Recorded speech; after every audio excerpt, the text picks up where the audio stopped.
안녕하세요. 황천희 신부의 살리는 이야기 우경 미카엘입니다. 김진영 바울라입니다. 오늘 또 지난주 예고처럼 먹거리와 뗄래야 뗄 수 없는 또 환경 호르몬에 대해서 또 저희가 나누지 않습니까? 네. 저희 또 평창을 또 책임지시는 우리 농부라고 해야 될까요? 황천희 신부님 함께하고 계십니다. 네, 안녕하세요. 평창 생태마을에서 건강한 먹을거리를 생산하고 있는 황창현 농부 신부입니다. 네. 반갑습니다. 오늘 또 두 분 게스트 모셨습니다. 안녕하세요. 네, 안녕하세요. 예, 환경정의 먹거리 정의센터에서 온 소혜순이라고 합니다. 예, 저희 다음 세대를 위해서나 우리한테 먹거리 문제 굉장히 중요하잖아요. 네. 오늘 그래서 그 먹거리 문제에 대해서 끝장 토론을 좀 해보려고 다시 오게 되었습니다. 네. 예, 안녕하세요. 삼척에서 왔습니다.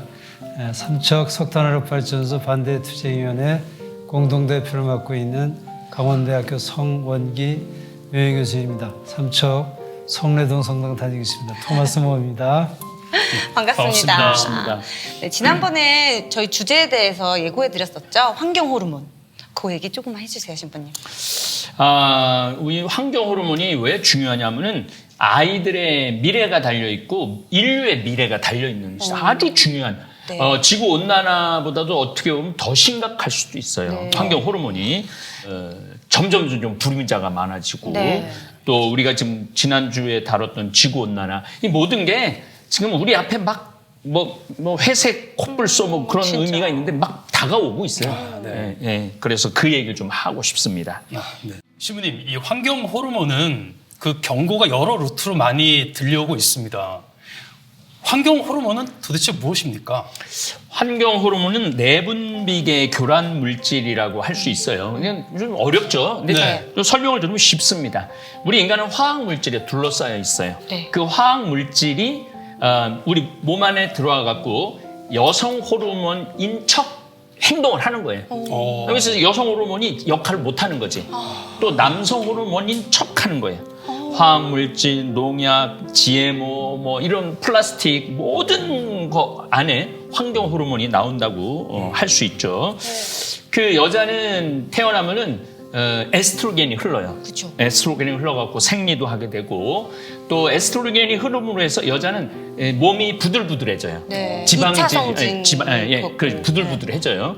남자는 테스토스테론이 있어갖고 인형 갖고 잘 안 놀아요. 네. 좀 남성스럽게 놀다가 이제 어느 순간 목젖이 나오고 변성기가 나오고 그 몽정을 하게 되고 여자는 네. 생리를 하지만 네. 남자는 몽정을 하게 되는데 이게 교란이 오는 거야. 그러니까 여자는 여자로서의 항상성을 갖고 여자로 죽어가야 되고 네. 남자는 남자로서의 항상성을 가지고 남자로 죽어가야 되는데 이게 에스트로겐, 테스토스테론하고 결합을 해갖고 이게 결합을 못하게 하는 거야. 그래서 중성이라고도 할 수 있지만은 몸 안에는 에스트로겐이 흐르고 네. 몸 밖은 남자인 경우가 있고 또 몸 안에는 테스토스테론이 있는데 바깥에는 에스트로겐이 흐르는 경우도 있어요. 그래서 이걸 성정체성, 성혼란이라고 말을 합니다. 저희 좀 이따 더 자세하게 말씀드리도록 하겠습니다. 네.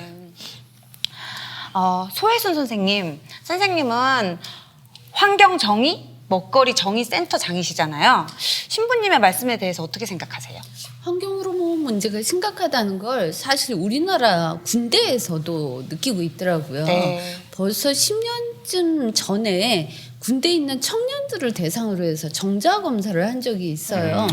왜냐면 요즘 남성들 정자 수가 줄어든다 이런 얘기 굉장히 많이 하고 네, 있잖아요.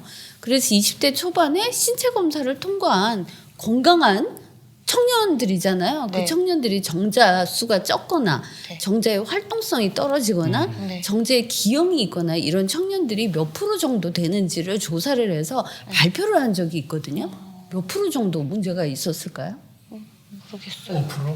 5%? 너무 낙관적인 생각이시네요. 43%의 청년들이 예, 정자에 문제가 있다는 발표를 했어요. 43. 예, 그 정도로 요즘 아이들이 환경 호르몬의 피해를 많이 받고 있고 우리가 일상적으로 먹는 것에서부터 시작해가지고 우리가 뭐 씻는 거라든지 음식을 담아 먹는 그릇이라든지 이런 데서 나오는 환경 호르몬이 일상에 너무 많이 퍼져 있다. 그러다 보니까 그게 먼 미래의 얘기가 아니라 요즘 아이들의 이런 건강이나 이런 생물학적 특징들을 혼란스럽게 하는 영향을 하고 있을 뿐만 아니라 도둑맞은 미래라고 해가지고 우리 아이들의 생식 능력이 떨어지니까 미래까지 위협받고 있는 그런 현상이 생기고 있다라고 말씀드릴 수 있겠습니다. 그렇다면 그 환경 호르몬의 이제 폐해에 대해서 저희가 이제 다뤄볼 텐데 네. 먹거리 정의센터는 어떤 활동을 하고 계십니까? 먹거리 정의센터는 저희가 이제 활동을 처음에 환경정의에서 먹거리 운동을 시작한 거는 2000년대부터였어요. 다음을 지키는 엄마 모임으로 시작을 했거든요.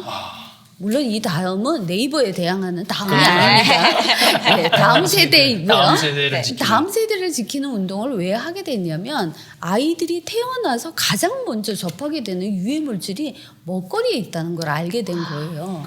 아이들이 태어나서 먼저 엄마 젖을 먹잖아요. 근데 모유에서 다이옥신이 검출이 됐어요. 다이옥신은 맹독성 물질이잖아요. 근데 그 맹독성 물질을 아무것도 모르는 어린아이가 믿고 먹어야 될 엄마 젖에서부터 이걸 섭취할 수 있다는 거는 먹거리 문제를 바로 잡지 않으면 환경 속의 유해 물질로부터 아이들을 보호할 수가 없겠다라는 문제의식을 가지고 저희가 활동을 하기 시작을 했고요. 그래서 2017년에는 이 먹거리에 대한 문제들이 가만 살펴보니까 이 소득 수준에 따라서 너무 차이가 많이 나는 거예요. 그래도 좀 부유한 분들은 유기농 먹거리도 먹고 건강한 먹거리를 찾아 먹을 수 있는 정보가 있는데 가난한 사람들은 건강한 먹거리를 먹고 싶어도 경제적 수준 때문에 먹지 못하는 현상들이 생긴다. 그래서 저희가 먹거리는 정의의 문제다. 그래서 나이나 성별이나 경제적 소득 수준에 상관없이 모든 사람들이 건강한 먹거리를 먹을 수 있어야 된다라는 운동을 하기 위해서 먹거리 정의센터를 창립을 해서 그런 먹거리에 대한 평등성을 추구할 수 있는 그런 활동을 하고 있습니다. 그 먹거리에 또 영향을 끼치는 게 또 농약이 있잖아요. 그렇죠? 네네. 제가 여기 오면서 네. 이 필리포 마을 찾아보니까 무농약으로 농사를 지신다고 맞아요. 하더라고요. 그래서 제가 존경심이 다 들었는데요. 네. 왜냐하면 이 농약이 굉장히 큰 환경 호르몬 물질이거든요. 그렇지. 예. 그래서 이제 자연에다가 이런 농약을 뿌리게 되면은 그걸 먹는 사람뿐만이 아니라 농약을 뿌리는 그 농민분들, 생산자분들도 피해를 입고요. 그리고 그 생태계에 뿌려진 농약들이 이 벌레라든지 이런데 다 이제 벌레가 이제 토양에 있고 그러니까 그 또 벌레를 먹은 새들이나 또 이런 동물들한테까지 영향을 미치게 되는 거예요. 그래서 남성들의 정자수가 줄어들듯이 새들도 짝짓기를 안 한다든지 맞아요. 알을 낳는데 부화가 안 된다든지 중성적으로 바뀌는 거예요. 새들도. 그렇죠. 그리고 제대로 이 생식 기능이 갖춰지질 않으니까 알 껍질이 그냥 이렇게 부서지는 현상들도 생기고 물적으로 가는 거네. 그렇죠. 부화가 잘 안 되면서 생물종이 멸종되는 이런 현상으로 이어지고 있는 거죠.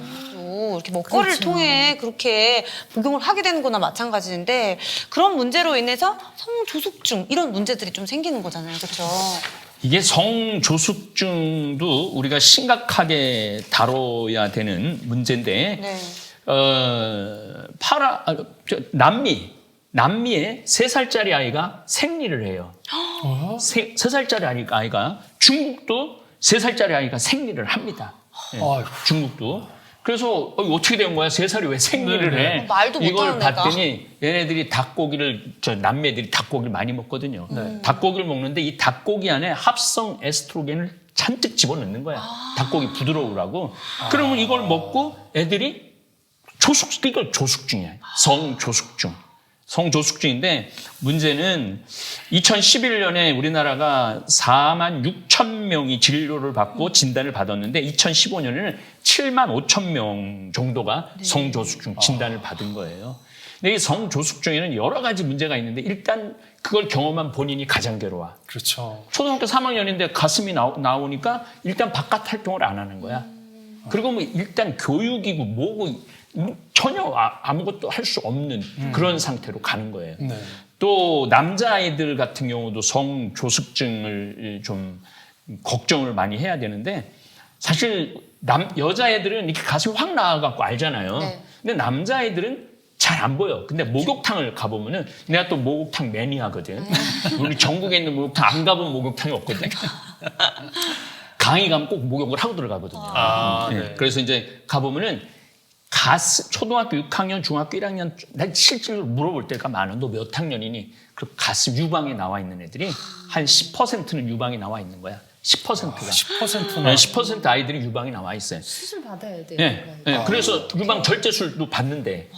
네. 유방 절제 수술도 받고 더 심각한 문제는 성기가 거북이가 조그맣다고 그랬듯이 얘네들이 몸은 비대한데 예. 성기가 거의 안 보여.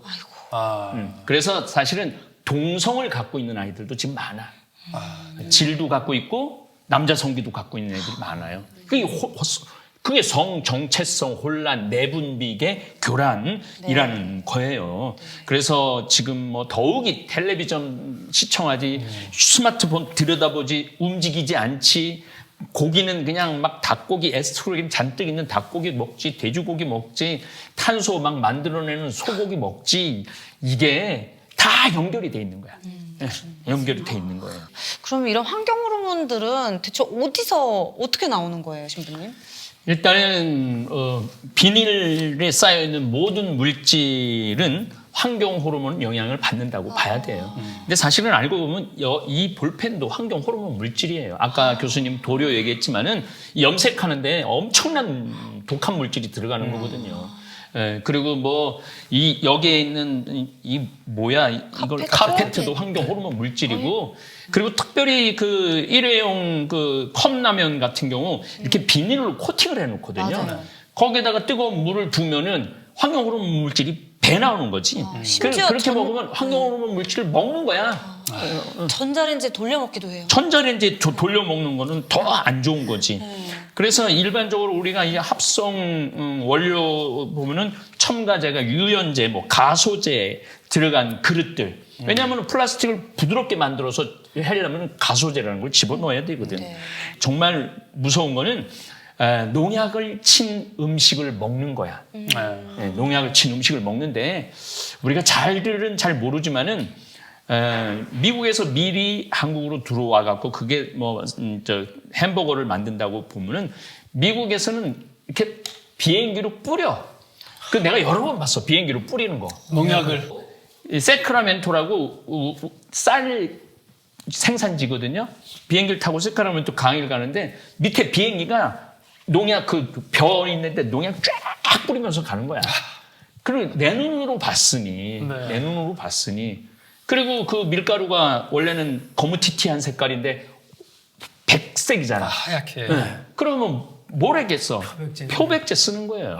방부제, 표백제, 농약. 그러니까 그걸 계속 먹고 있어. 또 부드러우라고 연화제를 넣어. 그러면 환경 호르몬을 먹는 거하고 똑같은 거예요.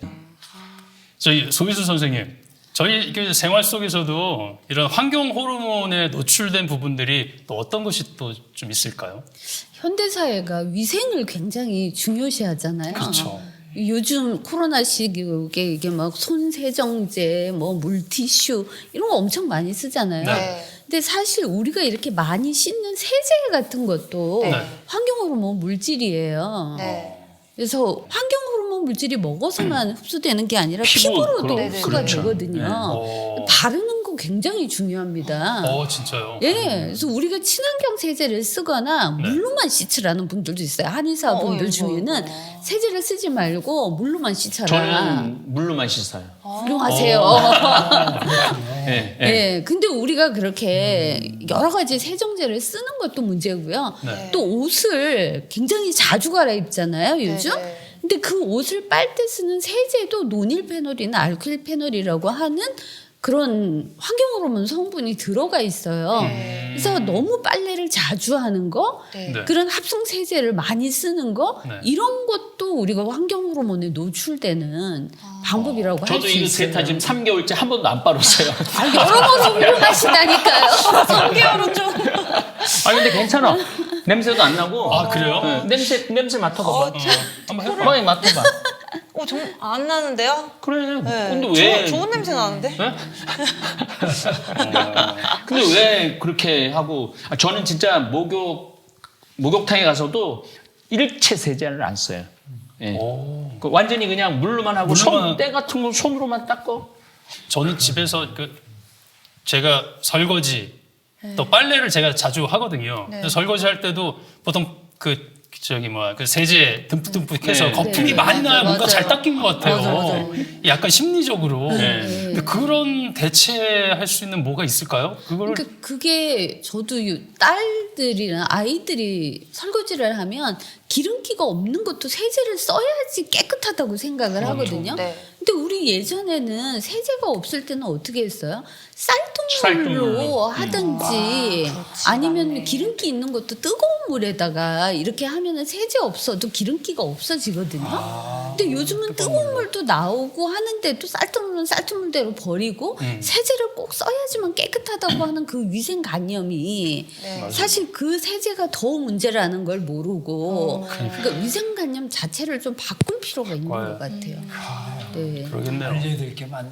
그 환경 호르몬 문제 심각성을 또 보여주는 사례 중에 하나가 네. 굉장히 일상생활이 불가능할 정도의 생리통을 호소하는 여성들을 조사를 해보니까 네. 10명 중에 8명이 자궁 내막증을 가지고 있더라고요. 근데 자궁 내막증이라는 거는 자궁 조직이 자궁 이외의 부위에서 증식을 해서 생리때가 되면은 그러니까 자궁이 아닌 쪽에서 세포가 떨어져 세포가 나가니까 굉장히 극심한 통증을 일으켜서 학생은 학교를 가지를 못하고 네. 애기 엄마는 아이를 돌볼 수가 없을 정도의 통증을 호소를 해서 일상생활을 불가능해 하게 하는 그런 이제 질병인데 그 자궁 내막증의 원인이 바로 환경 호르몬이었던 거예요. 그래서 환경 호르몬이 나오는 3가지를 바꿨어요. 첫 번째 먹거리. 네. 그러니까 먹거리, 농약이 있는 먹거리를 네. 다 친환경 먹거리로 바꾸고요. 네. 두 번째 플라스틱 그릇을 다 버렸어요 주방에서. 그래서 환경 호르몬이 나오지 않는 유리나 뭐 도자기나 스테인리스나 이런 걸로 다 바꾸고요 식기를.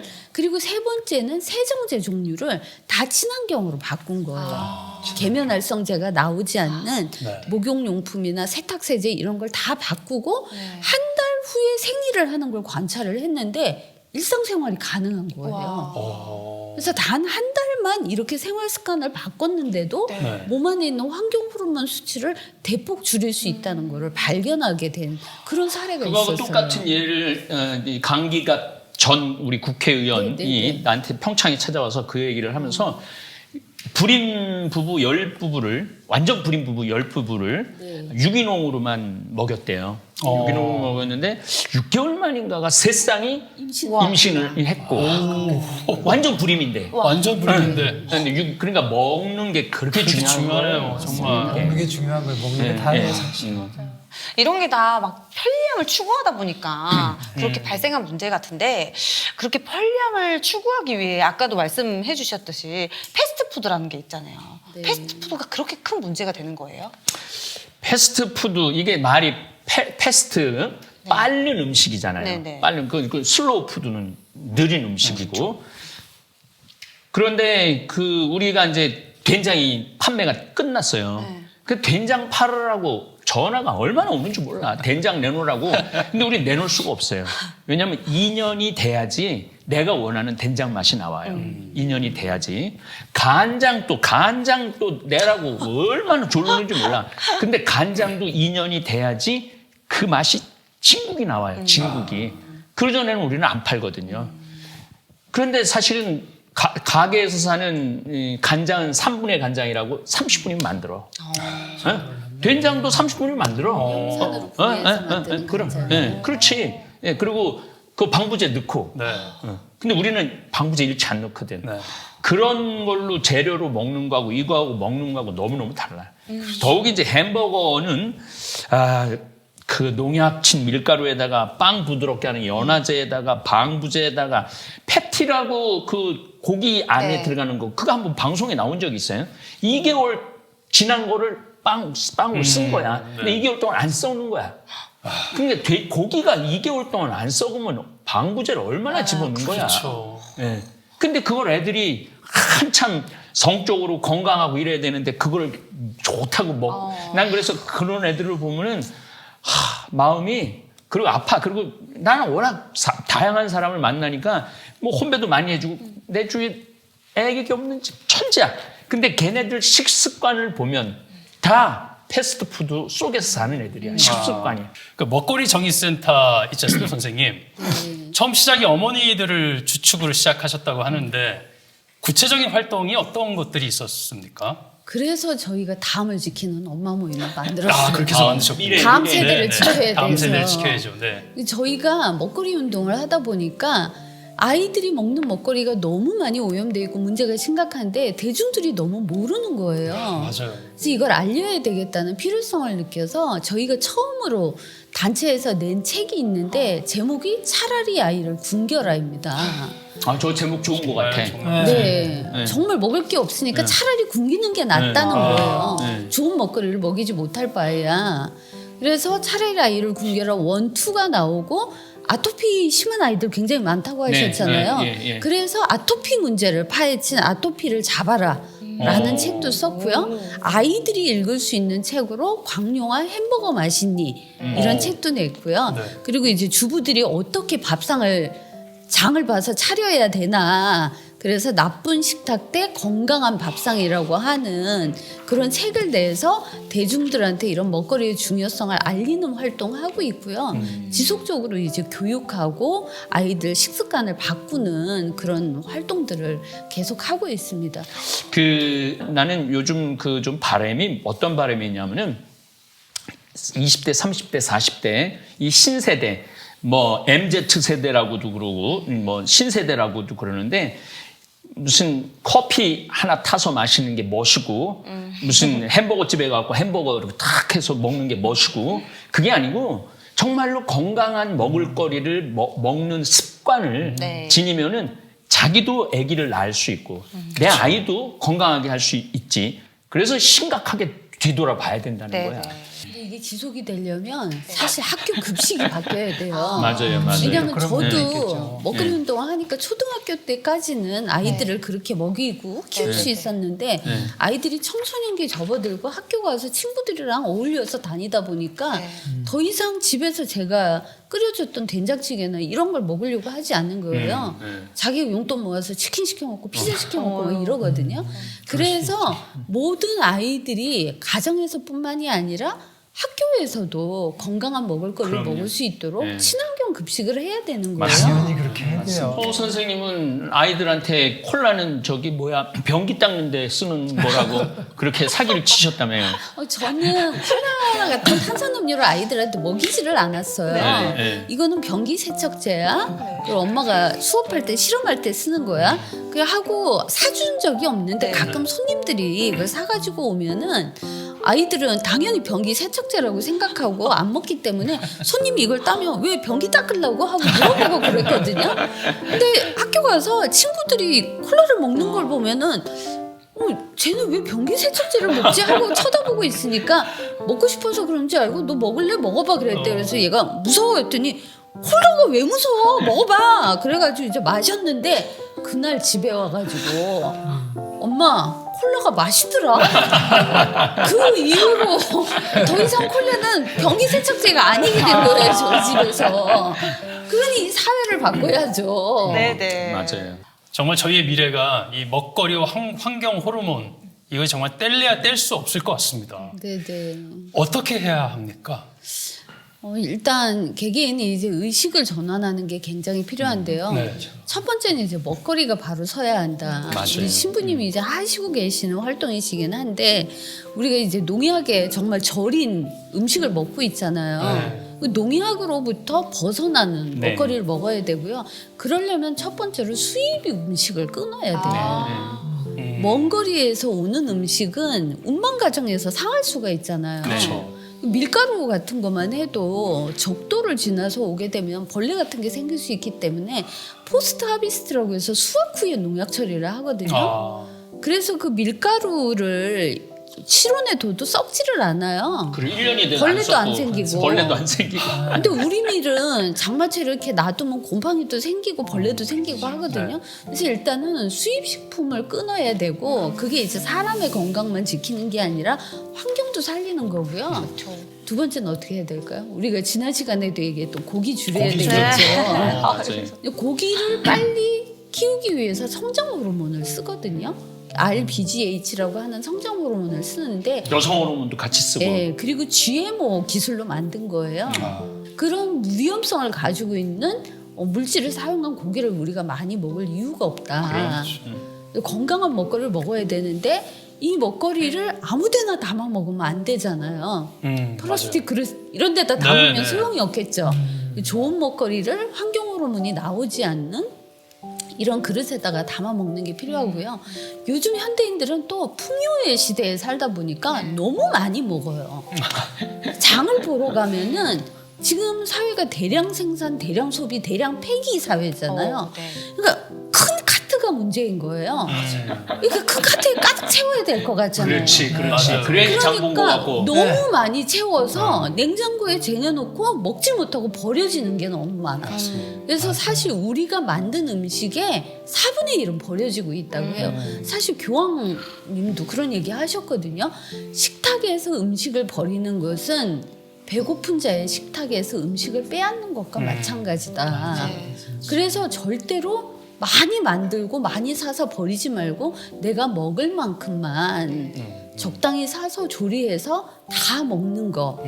이게 정말 우리가 자연의 섭리에 따르고 그리고 우리도 살리고 환경도 살리고 미래 세대를 살리는 그런 일이 아닐까 싶습니다. 네.